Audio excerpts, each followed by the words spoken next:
মা, happy mother's day. ঠিক আছে। নাও, তোমার জন্য আমি এই শাড়িটা এনেছি। এটা আবার আনার কি দরকার ছিল? তুমি পরো না শাড়িটা। মা, তুমি তাহলে আমার শাড়িটা পরো, আমি তোমার জন্য কিছু রান্না করে আনছি। হ্যাঁ, ঠিক আছে। আরে দাঁড়া, কোথায় যাচ্ছিস?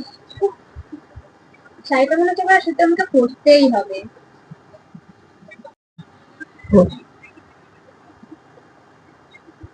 কই রে, কোথায় গেলি?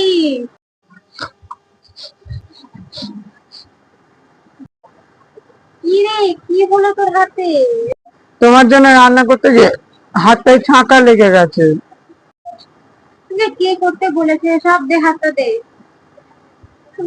আমি ওসব করে নেবো, তোমার কিছু কথা তুই বোঝ ঘরে।